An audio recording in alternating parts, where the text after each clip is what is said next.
আসসালামু আলাইকুম বন্ধুরা, আশা করি ভালো আছেন।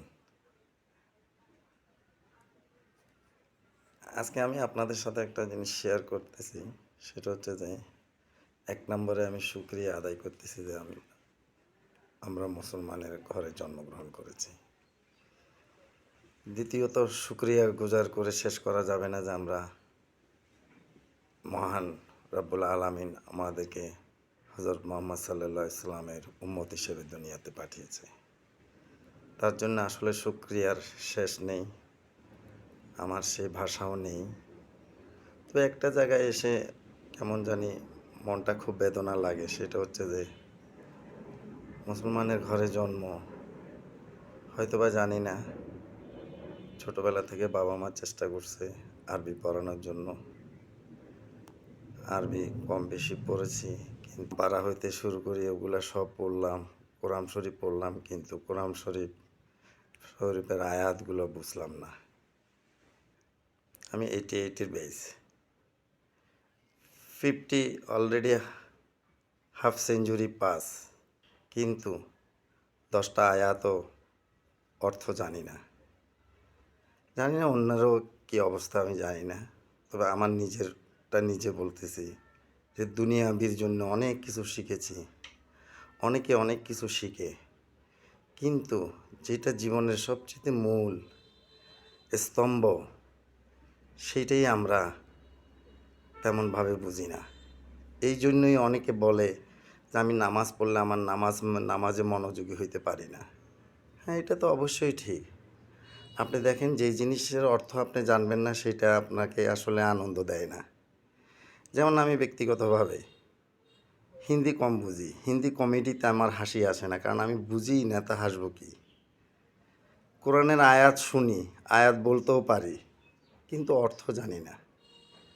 তেমনভাবে উদ্বুদ্ধ হই নাই, হয়তোবা এগুলো শয়তানের প্রচনা ছিল, যার কারণে হয়ে ওঠে নাই। এখন জীবন বেলার শেষ প্রান্তে এসে চিন্তা করতেছে আসলে এগুলো রপ্ত করা উচিত। তাহলে আপনি নিজে চিন্তা করেন, নামাজে যেই দোয়াগুলো আমরা পড়ি, সূরা ফাতিহার মধ্যে যে দোয়া আছে, যে হেদায়েতের কথা বলা আছে, সেটা আমরা বুঝি না। খুবই কম মানুষই বুঝে, আমার যা ধারণা, তার ব্যক্তিগত ব্যাপার। তবে যেমন রুকু থেকে উঠার দোয়া, 2 সিজদার মাঝখানে দোয়া, সেই দোয়াগুলোর অর্থ অনেকে পড়তেও পারি, কিন্তু অর্থ জানি না। অর্থটা জানা থাকলে কিন্তু অন্তরের মধ্যে একটা অনুভূতিটাই অন্যরকম ছিল। আপনি শেষ বৈঠকের যা আমরা পড়ি, তাশাহুদ পড়ি, দোয়া মাসুরা পড়ি, তারপরে দুরূদ পাঠ করি, এই সব কিছুর বিনিময়ে ফানার দোয়া চাই।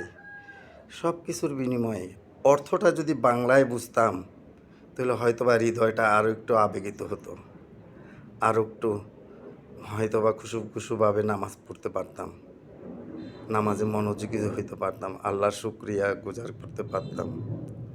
কিন্তু আসলে কেন জানি, এই যেমন দেখেন আপনি, আমরা তারাবিতে মিনিমাম 1 ঘন্টা যাই, 1 ঘন্টা দাঁড়িয়ে আমরা কোরআন তেলাওয়াত শুনি, সেখানে শুনতেছি কিন্তু কিছুই বুঝতেছি না।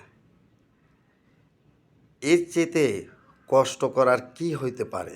একটা কথা আছে না, চোখ থাকি অন্ধ, কানে শুনতেছি, চোখে দেখতেছি, কিন্তু বুঝতেছি না।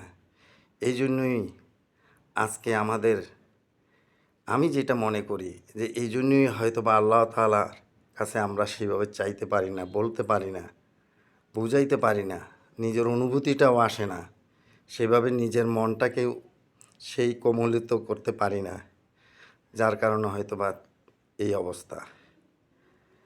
তো যাই হোক, অনেক কথা বললাম, তো চেষ্টা করতেছি এখন বুঝে শুনে তেলাওয়াত করার জন্য।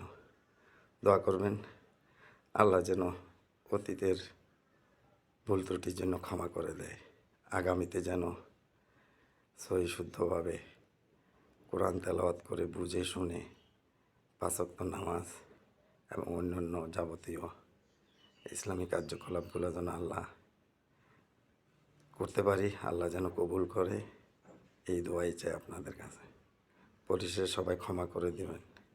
যদি কথার মধ্যে কোনো ভুল করে থাকি। আসসালামু আলাইকুম।